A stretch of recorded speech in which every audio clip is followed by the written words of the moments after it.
Faut-il avoir confiance en soi pour réussir? Je ne sais pas si on se pose vraiment cette question lorsqu'on décide de créer son entreprise. Enfin moi d'ailleurs je crois que franchement, personnellement je me la suis pas vraiment posée, mais je pense simplement que si on décide de créer son entreprise un jour, c'est qu'on a suffisamment confiance en ses chances de succès pour le faire, tout simplement. Ce qui est un peu embêtant, c'est que des gens qui ont tout ce qu'il faut pour réussir, j'ai envie de dire, dans leur entreprise, ne franchissent jamais le pas, en fait, par manque de confiance en eux. Alors, faut-il avoir confiance en soi pour réussir? Quels sont les moyens d'augmenter notre confiance en nous et ainsi donc nos chances de succès?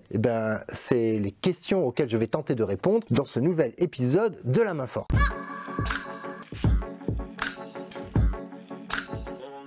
Alors, aussi bizarre que ça puisse paraître, la confiance en soi, c'est pas du tout un don du ciel que vous avez reçu comme ça à naissance. C'est quelque chose qui se développe d'ailleurs ou pas en fonction de nos expériences de vie. La confiance en soi, en fait, c'est une conséquence d'un certain nombre de choses qui nous sont arrivées, souvent depuis le plus jeune âge, en fait. Voilà. À la naissance, par exemple, de mes enfants, je me souviens que j'avais lu un livre qui s'appelle, que je conseille de lire d'ailleurs, qui s'appelle Tout se joue avant 6 ans. Et ce livre, il est passionnant et il est bien la preuve que c'est dans les toutes petites années qu'on va construire notre confiance en nous. D'ailleurs, on le voit à l'école, dès tout petit, on voit des enfants très introvertis et très timides qui manquent de confiance en eux. Et à l'inverse, on voit des gamins très extravertis, remplis d'audace et de confiance en eux. Et d'ailleurs, quelques années plus tard, quand les plus audacieux, ils ont réussi, ça étonne personne, car la confiance en soi, c'est un élément déterminant pour le succès de votre entreprise et même, j'ai envie de dire, pour votre succès dans la vie d'une manière générale. Est-ce que ça veut dire que si on a eu une enfance pourrie et des parents qui nous ont pas aidés à nous construire, notre vie est fichue? Est-ce que ça veut dire ça? Alors évidemment non, j'ai même envie de dire que heureusement non, mais il va nous falloir travailler sur nous pour acquérir ce capital, cette confiance en soi qui va être nécessaire pour notre développement et le développement de notre business, même si nous sommes artisans ou surtout si nous sommes artisans. En fait, qui ferait confiance à un artisan qui n'a pas confiance en lui? La première chose sur laquelle il va falloir travailler, c'est qu'il va falloir que vous appreniez à vous faire confiance par vous-même. Je m'explique. Il est possible que si vous manquez de confiance en vous, c'est parce que les autres ont porté sur vous un regard qui vous a fait douter ou qui vous a renvoyé une image négative. Par exemple, si quand vous étiez jeune, vous avez tenté de faire quelque chose et que vous avez loupé et qu'on vous a dit que vous étiez nul, le problème c'est que vous l'avez sans doute cru. Et même si vous l'avez pas cru de suite, à force de repenser à cette scène où vous avez été dévalorisé à un moment donné, ces mots, peut-être durant cette expérience difficile, ont fini par vous faire douter de vous-même. Alors, vous avez peut-être fait quelque chose de nul,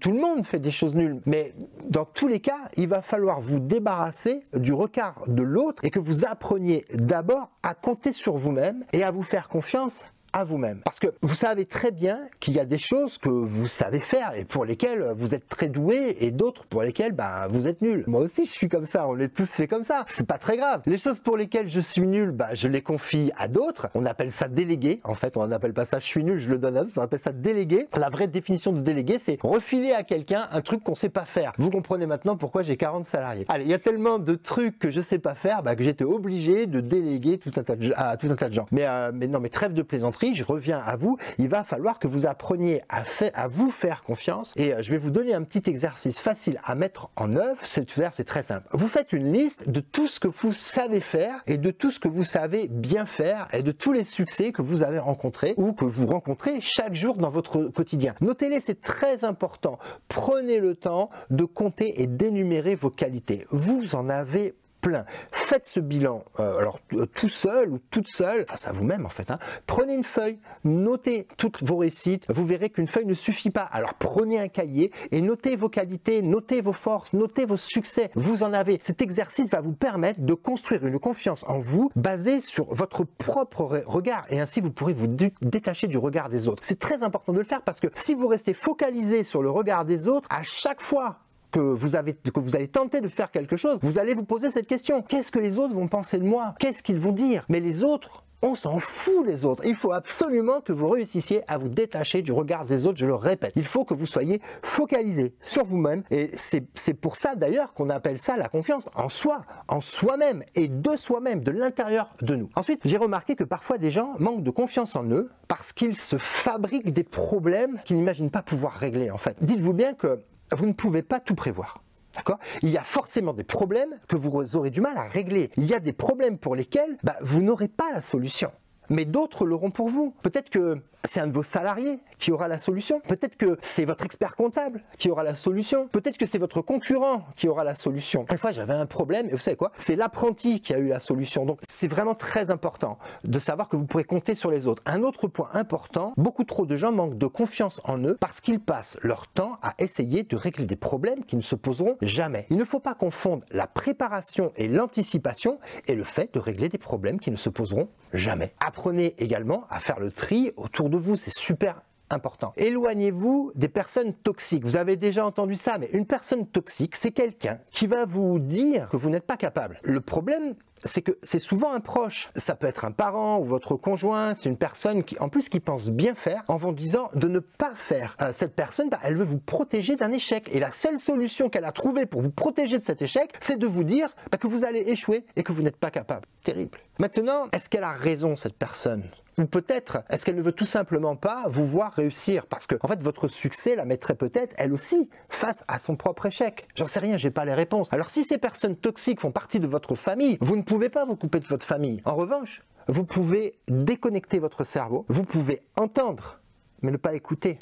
Vous pouvez même écouter, mais ne pas croire. Et si vous avez assez de courage, prenez simplement un temps pour dire à cette personne « Je comprends que tu aies des doutes sur mes chances de succès, et j'ai conscience que si tu me mets en garde, c'est parce que tu veux pas me voir me planter. Mais j'ai décidé d'essayer. Alors si tu tiens à continuer à me faire part de tes doutes, je te demanderai simplement qu'on aborde plus ce sujet ensemble. Tu peux faire ça pour moi? Si durant votre éducation, vous avez eu des parents particulièrement exigeants et très rigides, il est probable que s'ils ne vous ont pas laissé de droit à l'erreur, il est compliqué d'avoir confiance en soi. On se construit grâce aux erreurs que nous faisons. Le meilleur apprentissage, c'est les erreurs que nous avons commises par le passé. Mais un parent trop exigeant, qui vous a blâmé à chaque faux pas, a un comportement très destructeur à votre égard, et il faut en prendre conscience et se dire que le regard de ce parent n'est que son regard, mais n'est pas la vérité sur qui vous êtes. Tout le monde fait des erreurs.